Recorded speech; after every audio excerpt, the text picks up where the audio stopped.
स्वयंपाकात स्वादाची जान, डीएम मसाले तुमच्या घराची शान. छत्रपती शासन महिला गृह उद्योग कबनूर इचलकरंजी घेऊन येत आहेत अस्सल परंपरेची मराठमोळी चव म्हणजेच डीएम मसाले. मटन मसाला, चिकन मसाला, धणे पावडर, गरम मसाला, बिर्याणी मसाला, तिखट चवदार मसाले आणि चटणी म्हणजेच डीएम मसाले.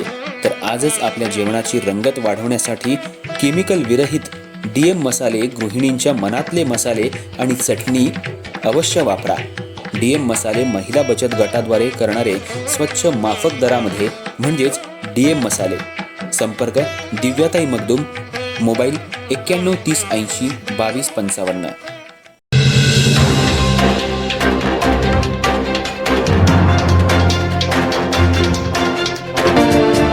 इचलकरंजी शहरातील भारतीय जनता पार्टी युवा मोर्चाचे शहराध्यक्ष प्रमोद बाळासाहेब बचाटे यांच्या वाढदिवसानिमित्त आयोजित अभिष्ट चिंतन सोहळा विविध पारंपरिक उपक्रमांनी जल्लोषात साजरा करण्यात आला.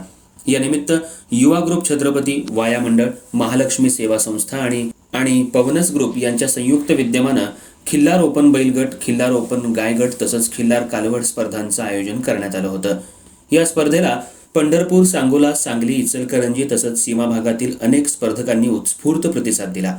स्पर्धेत 20 खिल्लार गाई, 32 लहान कालवडी आणि 12 ओपन खिल्लार बैलांचा सहभाग होता. महाराष्ट्राची शान असलेल्या खिल्लार जातीचं संवर्धन आणि संगोपन व्हावं या उदात्त हेतूनं या स्पर्धांचं आयोजन करण्यात आलं होतं. स्पर्धांचा बक्षीस वितरण समारंभ मान्यवरांच्या उपस्थितीत पार पडला.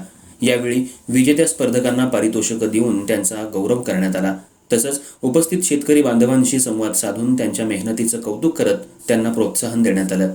या कार्यक्रमाला आमदार डॉक्टर राहुल आवाडे, महापौर उदय धातुंडे, उपमहापौर अनिल डाळ्या, ज्येष्ठ नगरसेवक तानाजी पोवार, नगरसेवक अभिषेक वाळवेकर, सुशांत कलागते, माजी उपनगराध्यक्ष बाळासाहेब कलागते, राजेंद्र बचाटे, अनिकेत पाटील, परिवहन समिती सभापती अरुणा बचाटे, नगरसेविका सपना भिसे, सीमा कमते तसंच भाजपचे पदाधिकारी, कार्यकर्ते आणि नागरिक मोठ्या संख्येनं उपस्थित होते.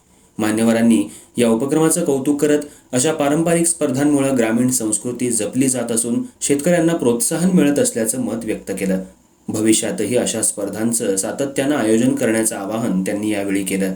प्रमोद बचाटे यांनी उपस्थित सर्व मान्यवरांचे आणि शुभेच्छुकांचे आभार मानत त्यांच्या शुभेच्छा आणि आशीर्वादातून समाजकार्य अधिक जोमानं करण्याची प्रेरणा मिळाल्याचं सांगितलं. हा सोहळा केवळ वाढदिवसापुरता मर्यादित न राहता स्थानिक परंपरा, संस्कृती आणि शेतीशी निगडीत उपक्रमांना चालना देणारा प्रेरणादायी उपक्रम ठरला.